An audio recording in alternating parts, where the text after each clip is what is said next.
खाटू श्याम जी की कहानी। बर्बरिक बचपन में एक वीर और तेजस्वी बालक थे। बर्बरिक ने भगवान श्री कृष्ण और अपनी माँ मोरवी से युद्ध कला कौशल सीखकर निपुणता प्राप्त कर ली थी। बर्बरिक ने भगवान शिव की घोर तपस्या की थी, जिसके आशीर्वाद स्वरूप भगवान ने शिव ने बर्बरिक को 3 चमत्कारी बाण प्रदान किए। इसी कारणवश बर्बरिक का नाम 3 बाणधारी के रूप में भी प्रसिद्ध है।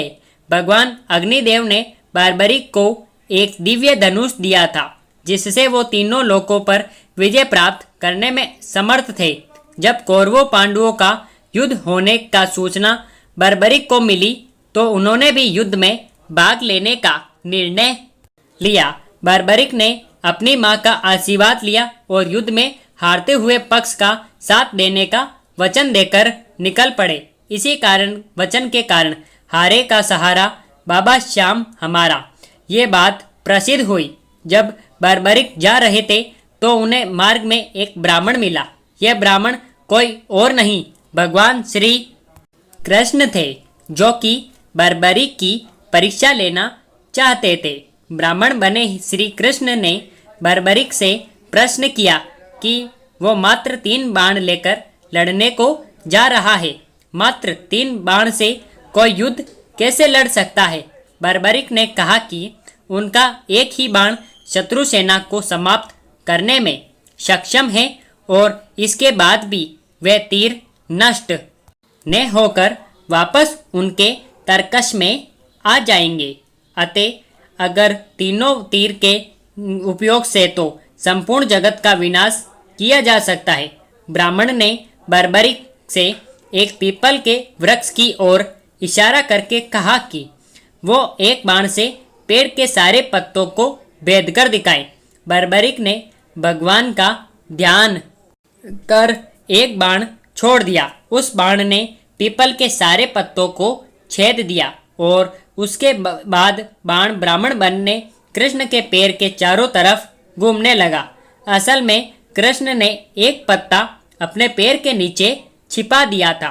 बर्बरिक समझ गए कि तीर उसी पत्ते को भेदने के लिए ब्राह्मण के पैर के चक्कर लगा रहा है। बर्बरिक बोले, हे ब्राह्मण, अपना पैर हटा लो, नहीं तो ये आपके पैर को वेद देगा। श्री कृष्ण बर्बरिक के पराक्रम से प्रसन्न हुए। उन्होंने पूछा कि बर्बरिक किस पक्ष की तरफ से युद्ध करेंगे। बर्बरिक बोले कि उन्होंने लड़ने के लिए कोई पक्ष निर्धारित किया नहीं है, वो तो बस अपने वचन अनुसार हारे हुए पक्ष की ओर से लड़ेंगे। श्री कृष्ण ये सुनकर विचारमग्न हो गए, क्योंकि बर्बरिक के इस वचन के बारे में कौरव जानते थे।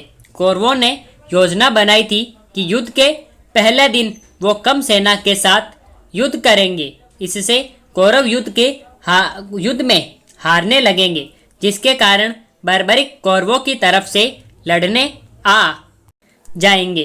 अगर बर्बरिक कौरवों की तरफ से लड़ेंगे तो उनकी चमत्कारी बाण पांडवों का नाश कर देंगे। कौरवों की योजना विफल करने के लिए ब्राह्मण बने कृष्ण ने बर्बरिक से एक दान देने का वचन मांगा। बर्बरिक ने दान देने का वचन दे दिया।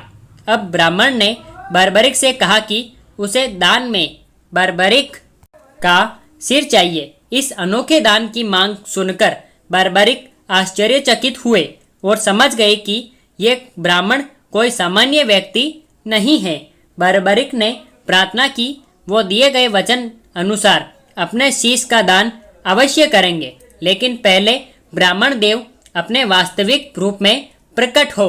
भगवान कृष्ण अपने असली रूप में प्रकट हुए। बर्बरिक बोले कि हे देव, मैं अपना शीश देने के लिए वचनबद्ध हूँ, लेकिन मेरी युद्ध अपनी आंखों से देखने की इच्छा है। श्री कृष्ण बर्बरिक की वचनबद्धता से प्रसन्न होकर उसकी इच्छा पूरी करने का आशीर्वाद दिया। बर्बरिक ने अपना शीश काटकर कृष्ण को दे दिया। श्री कृष्ण ने बर्बरिक के सिर को 14 देवियों के द्वारा अमृत से सींचकर युद्ध भूमि के पास एक पहाड़ी पर स्थित कर दिया, जहां से बर्बरिक युद्ध का दृश्य देख सके। इसके पश्चात कृष्ण ने बर्बरिक के धड़ का शास्त्रार्थ विधि से अंतिम संस्कार कर दिया। महाभारत का महान युद्ध समाप्त हुआ और पांडव विजय हुए। विजय के बाद पांडवों में ये बहस होने लगी कि इस विजय का श्रेय किस योद्धा को जाता है। श्री कृष्ण ने कहा, चूंकि बर्बरिक इस युद्ध के साक्षी रहे हैं, अतः इस प्रश्न का उत्तर उन्हीं से जानना चाहिए। तब परमवीर बर्बरिक ने कहा कि इस युद्ध की विजय का श्रेय एकमात्र श्री कृष्ण को जाता है, क्योंकि ये सब कुछ श्री कृष्ण की उत्कृष्ट युद्ध नीति के कारण ही संभव हुआ। विजय के पीछे सब कुछ श्री कृष्ण की ही माया थी। बर्बरिक के इस सत्य वचन से देवताओं ने बर्बरिक पर पुष्पों की वर्षा की और उनके गुणगान गाने लगे। श्री कृष्ण वीर बर्बरिक की महानता से अति प्रसन्न हुए और उन्होंने कहा, हे वीर बर्बरिक, आप महान हैं। मेरे आशीर्वाद स्वरूप आज से आप मेरे नाम श्याम से प्रसिद्ध हो जाओगे। कलयुग में आप कृष्ण अवतार रूप में पूजे जाएंगे और अपने भक्तों के मनोरथ पूर्ण करेंगे। भगवान श्री कृष्ण का वचन सिद्ध हुआ और आज हम देखते भी हैं कि भगवान श्री खाटू श्याम बाबा जी अपने भक्तों पर निरंतर अपनी कृपा बनाए रखते हैं। बाबा श्याम अपने वचन अनुसार हारे का सहारा बनते हैं। इसलिए जो सारी दुनिया से हारा सताया गया होता है, वो अगर सच्चे मन से बाबा श्याम के नामों का जप स्मरण करे तो उसका कल्याण अवश्य ही होता है।